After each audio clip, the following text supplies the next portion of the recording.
रात के सन्नाटे में जब चारों ओर सिर्फ अंधेरा और कोहरा होता है तो कुछ सड़कें ऐसी होती हैं जो आपको जिंदगी की ओर नहीं बल्कि मौत की आगोश में खींच ले जाती हैं। दोस्तों, आज आप सुनने जा रहे हैं ऐसी ही डरावनी दास्तान जहां हर मोड़ पर खून, हर छाया में मौत और हर चीख के पीछे एक अधूरा राज छुपा है। आप देख रहे हैं हिंदी कहानी दिल से, तो तैयार हो जाइए इस सच्ची लगने वाली खौफनाक कहानी के लिए। रात के ठीक 11 बजे का समय था। उत्तर प्रदेश के एक छोटे से गांव के बाहर एक पुराना होटल था, कन्हैया ढाबा। ये जगह रात के समय ट्रक और बस ड्राइवरों का अड्डा थी। सड़क के किनारे टिमटिमाती बल्ब की हल्की रोशनी और चाय की भाप से उठा धुआं। होटल वाला, जिसे सब कन्हैया भाई कहते थे, हर रात वही चेतावनी दोहराता था, भाई 12 बजने से पहले निकल जाओ, उस सड़क पर 12 के बाद मौत घूमती है, किसी ने अगर हिम्मत की तो फिर कभी लौटा नहीं। ड्राइवर लोग हंसते थे, कोई डर से सिर हिलाकर मान भी जाते।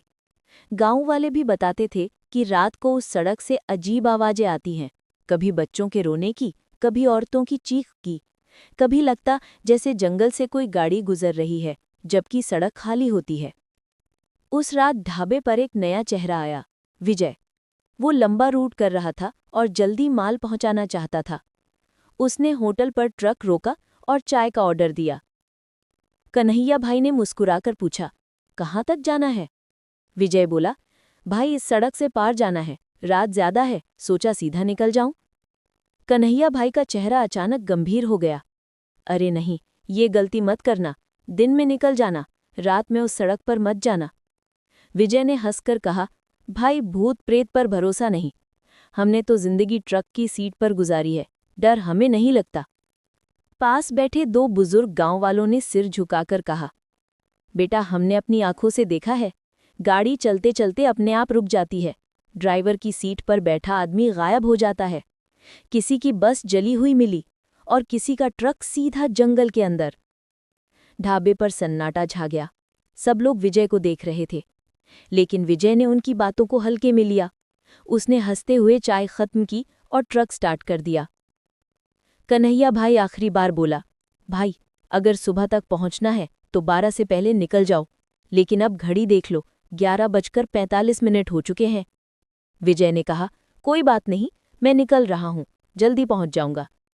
उसने ट्रक बढ़ाया और धीरे धीरे गांव की हद पार कर दी। अब सड़क शुरू हो गई। दोनों तरफ घना जंगल, ऊपर से कोहरा इतना गहरा कि हेडलाइट भी मुश्किल से 10 फीट तक रोशनी कर पा रही थी। सन्नाटा ऐसा कि अपने दिल की धड़कन भी साफ सुनाई दे रही थी। शुरुआत में सब ठीक था, लेकिन जैसे ही घड़ी ने रात के 12 बजाए, अजीब सी चीजें शुरू हो गईं।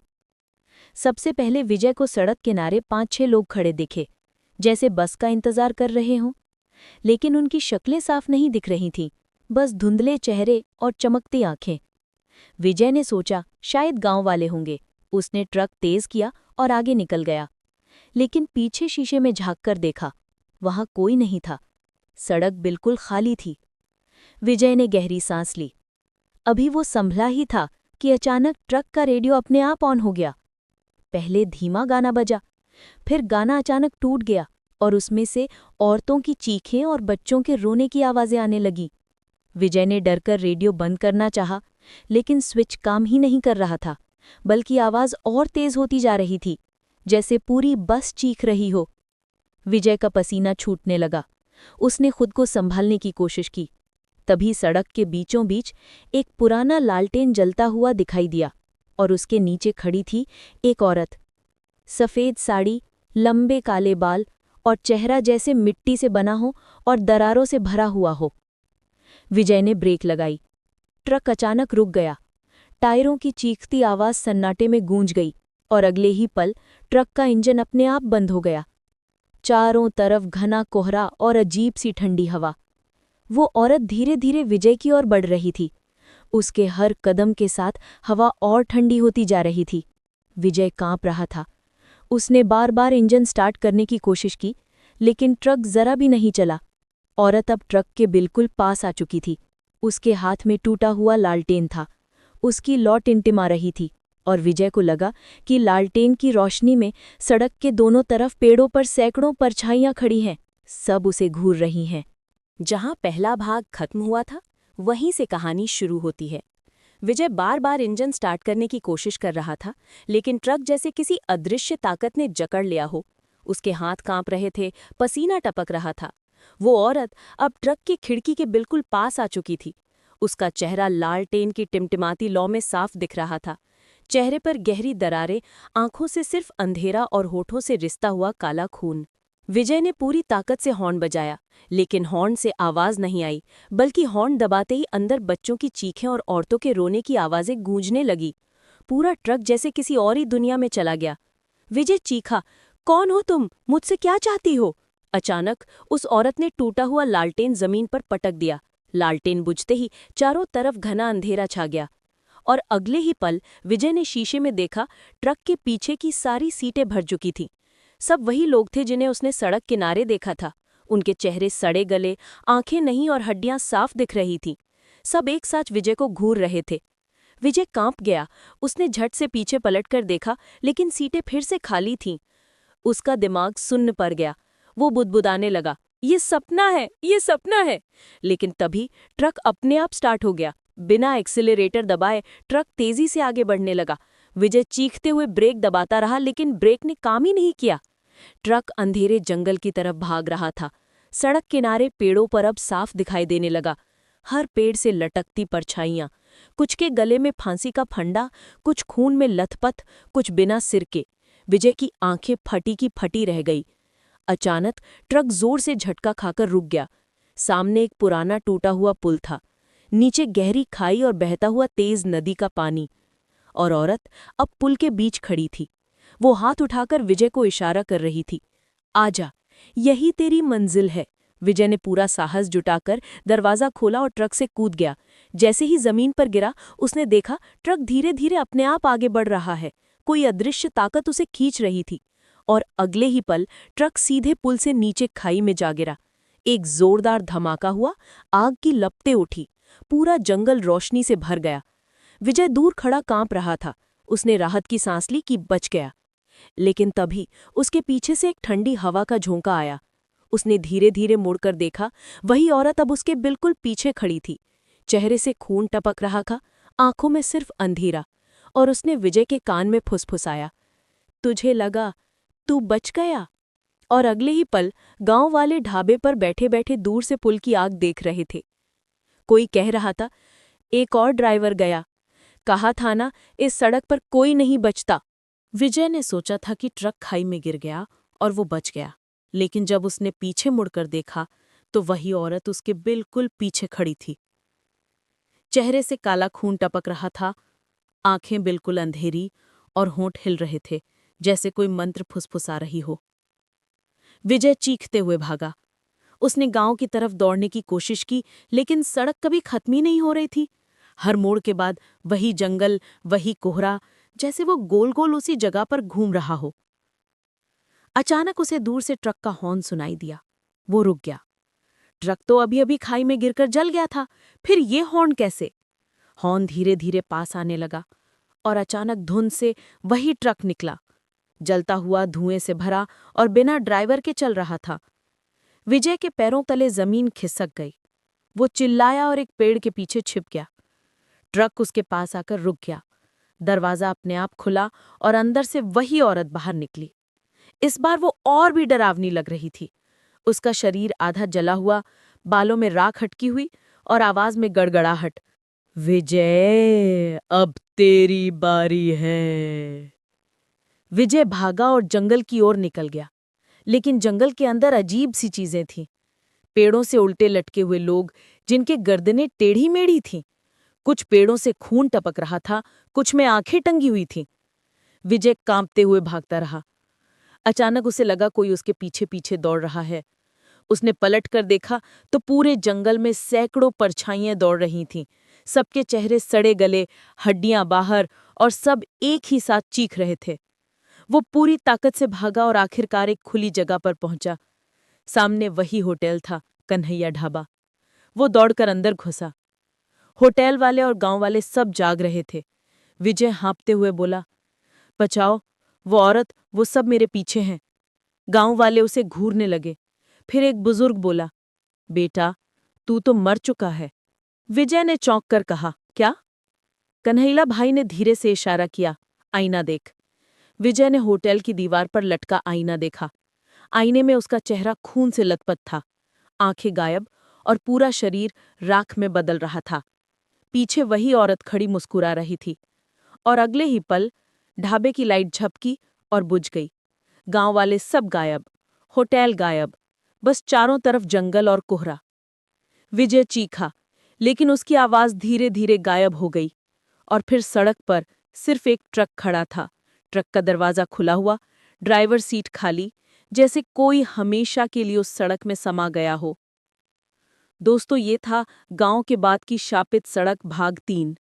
अब बताइए, अगर आपको सड़क पर आधी रात ऐसा होटल मिले जहां गांव वाले बार बार चेतावनी दें, क्या आप रुकेंगे या फिर सीधा भागेंगे? ये तीसरा भाग सबसे डरावना क्लाइमैक्स है, पहले से भी ज्यादा रहस्यमय और रीढ़ तक ठंडी कर देने वाला। विजय की चीख रात के सन्नाटे में गूंज रही थी, लेकिन जंगल सुनता नहीं था। सड़क फिर से खाली हो चुकी थी। उसकी आंखों के सामने अंधेरा छाने लगा। धीरे धीरे उसे लगा कि वो बेहोश हो रहा है। दोस्तों, जरा सोचिए, अगर आपकी आखिरी चीख भी कोई ना सुने और आपके चारों ओर सिर्फ अंधेरा हो, तो क्या आप संभल पाएंगे? जब विजय की आंखें खुली, वो वापस उसी कन्हैया ढाबे में बैठा था। गांव वाले, होटल वाला, सब वहीं मौजूद थे, जैसे कुछ हुआ ही ना हो। उसने घबराकर पूछा, मैं जिंदा हूं? कन्हैया भाई ने मुस्कुराकर कहा, हाँ, तू जिंदा है। लेकिन उसी पल ढाबे की खिड़की से बाहर देखा तो सड़क पर उसका ट्रक जल रहा था। आग की लपटें ऊपर तक उठ रही थी। विजय का दिमाग सुन्न हो गया। अगर मेरा ट्रक जल रहा है तो मैं यहां कैसे हूं? गांव वाले धीरे धीरे उसकी तरफ बढ़ने लगे। उनके चेहरे बदलने लगे। सड़े हुए मांस, बाहर निकली हड्डियां और आंखों की जगह खाली गड्ढे। दोस्तों, सोचिए, अगर जिस गांव को आप मददगार समझ रहे हो, अगर वो पूरा गांव ही मृतकों का हो, तो आपकी हालत कैसी होगी? विजय पीछे हटने लगा।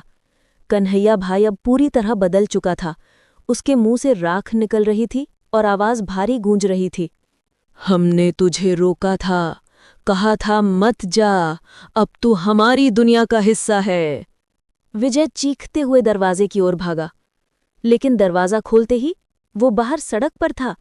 ढाबा गायब, गांव वाले गायब, सिर्फ चारों तरफ जंगल और कोहरा। अचानक पीछे से वही औरत की आवाज आई, अब भागेगा कहाँ? वो मुड़ा और देखा कि सड़क के दोनों तरफ सैकड़ों परछाइयां खड़ी हैं, सब उसके ट्रक वाले जैसे ड्राइवर, जले हुए, खून से लथपथ, आंखें खाली। दोस्तों, सोचिए, अगर आपके सामने सैकड़ों मरे हुए ड्राइवर खड़े हों और आप ही अगले शिकार हों, तो क्या आप बच सकते हैं? विजय का गला सूख गया। उसने आंखें बंद कर लीं और तभी एक ठंडी हवा का झोंका आया। उसका पूरा शरीर बर्फ जैसा ठंडा हो गया। जब उसने दोबारा आंखें खोली, वो ट्रक की ड्राइवर सीट पर बैठा था। ट्रक फिर से उसी सड़क पर दौड़ रहा था, लेकिन इस बार उसके हाथ स्टीयरिंग पर नहीं थे। स्टीयरिंग अपने आप घूम रहा था और पास की खिड़की से वही औरत झांक रही थी। उसकी आंखों से अंधेरा बह रहा था।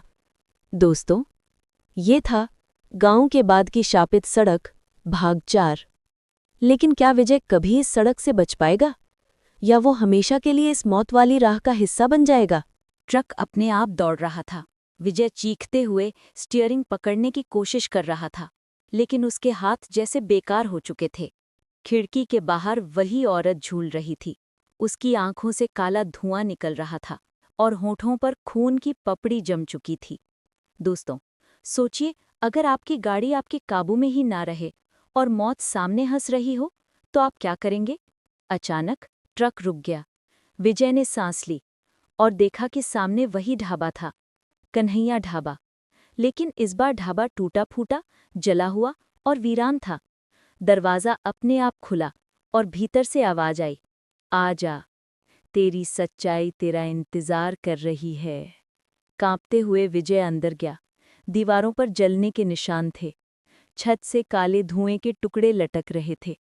टेबल पर जली हुई चाय की केतली अब भी रखी थी।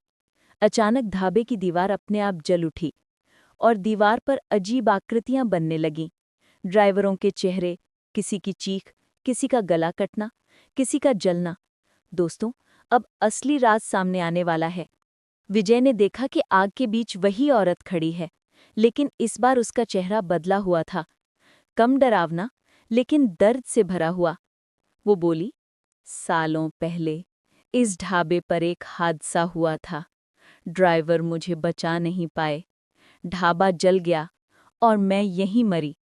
तब से जो भी रात को इस सड़क पर आता है, उसे हम अपनी दुनिया में खींच लेते हैं। विजय कांपते हुए बोला, तो मैं बच सकता हूँ? औरत की आंखों से आंसू निकले, लेकिन वो आंसू खून में बदलकर जमीन पर टपक गए। वो धीरे से बोली, हर कोई नहीं बचता, लेकिन तू बच सकता है, अगर इस सड़क का सच दुनिया को बता दे।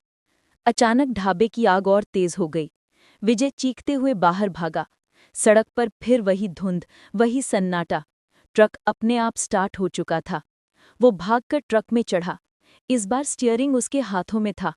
विजय ने पूरी ताकत लगाकर ट्रक को दौड़ा दिया। कोहरा छटने लगा और दूर से सुबह की रोशनी नजर आ रही थी। सोचिए दोस्तों, एक पूरी रात मौत के साई में बिताने के बाद अगर आपको सुबह की धूप दिखे, तो क्या वो जिंदगी सबसे बड़ी नेमत नहीं लगेगी? विजय ने आखिरकार गांव की हद पार की। सूरज की किरणें उसके चेहरे पर पड़ी। उसने पीछे देखा। सड़क गायब, ढाबा गायब, कोहरा गायब, बस एक सुनसान मैदान और हवा में गूंजती वही ठंडी फुसफुसाहट। याद रख, अब तू इस राज का हिस्सा है। दोस्तों, ये थी गांव के बाद की शापित सड़क की आखिरी कड़ी। एक सड़क, एक ढाबा और एक औरत का बदला, जिसने हर ड्राइवर की रातें छीन ली। अगर आप होते विजय की जगह, तो क्या आप ये राज दुनिया को बताते या चुपचाप इसे अपने दिल में दबा लेते? सुबह हो चुकी थी। विजय ने सोचा था कि अब वो बच गया है। सड़क गायब हो चुकी थी, ढाबा भी। उसने चैन की सांस ली और ट्रक को हाईवे की ओर मोड़ दिया। लेकिन तभी ट्रक की रेडियो से वही पुराना गाना बजने लगा, धीमी टूटी हुई आवाज। और फिर अचानक उस गाने में वही औरत की फुसफुसाहट मिल गई। कहा था, ये रास्ता तेरा नहीं है। विजय का चेहरा सफेद पड़ गया। उसने तुरंत रेडियो बंद करने की कोशिश की, लेकिन रेडियो का नॉब जैसे पिघलकर उसके हाथ से चिपक गया। दोस्तों, सोचिए, अगर जिस चीज से आप बचना चाहते हैं वही आपके शरीर का हिस्सा बन जाए, तो आप कहाँ भागोगे? अचानक ट्रक अपने आप रुक गया। विजय ने खिड़की से बाहर झांका। सामने वही गांव था, लेकिन ये गांव अलग था। जली हुई झोपड़ियां, सड़ी लाशें और हर दरवाजे पर काले धागे लटकते हुए। वो कांप गया। मैं फिर उसी जगह कैसे आ गया? गांव के बीचों बीच वही औरत खड़ी थी, लेकिन अब वो अकेली नहीं थी। उसके चारों ओर दर्जनों और परछाइयां थीं। सभी औरतें, सभी सफ़ेद साड़ियों में, चेहरे जले हुए। उन्होंने एक साथ कहा, हर ड्राइवर जो इस रास्ते से गुजरता है, हम सबके दर्द का हिस्सा बन जाता है। अब तू सिर्फ विजय नहीं है, तू हमारा है। विजय जमीन पर गिर पड़ा। उसकी सांसें तेज हो गईं। अचानक उसे महसूस हुआ कि उसके हाथ काले पड़ रहे हैं, चेहरा राख जैसा हो रहा है। दोस्तों, सोचिए, अगर आप धीरे धीरे इंसान से परछाई बनते जाएं और आपके सामने मौत मुस्कुरा रही हो, तो आपकी आखिरी दुआ क्या होगी? विजय चीखते हुए भागा, लेकिन गांव की गलियां कभी खत्म ही नहीं हो रही थीं। हर गली के अंत में वही ढाबा नजर आता था, और हर बार वो ढाबे में जाता, लेकिन वहां सिर्फ आग, धुआं और चीखें मिलती। आखिरकार वो गांव के बीच एक बड़े पीपल के पेड़ के नीचे पहुंचा। पेड़ की डालियों से दर्जनों ड्राइवरों की लाशें झूल रही थीं। उनकी आंखें खाली थीं और सबकी नजरें विजय पर टिकी हुई थीं। औरत धीरे धीरे आगे आई। उसने टूटा हुआ लालटेन विजय के हाथ में पकड़ाया और कहा, अब तू हमारी तरह इस रास्ते का रखवाला बनेगा। जैसे ही विजय ने लालटेन हाथ में लिया, उसका शरीर धुएं में बदल गया। उसकी चीख गांव की हवा में गूंजती रही। सुबह जब एक नया ड्राइवर वहां से गुजरा, तो उसने सड़क के बीचों बीच एक पुराना लालटेन जलता हुआ देखा और दूर से किसी की ठंडी फुसफुसाहट आई, रुक जा, ये रास्ता तेरे लिए नहीं है। दोस्तों, ये था गांव के बाद की शापित सड़क भाग 6।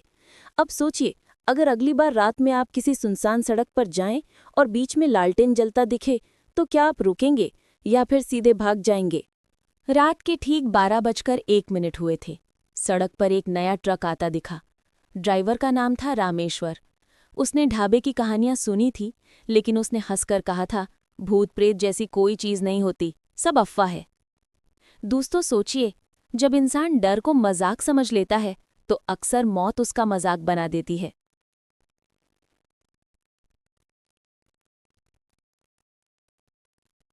रामेश्वर ने ट्रक रोका और गांव के किनारे बने उसी पुराने ढाबे में चाय पीने के लिए गया। ढाबा इस बार बिल्कुल सामान्य दिख रहा था। रोशनी जल रही थी, लोग बैठे थे, कन्हैया भाई हंसते हुए चाय बना रहे थे।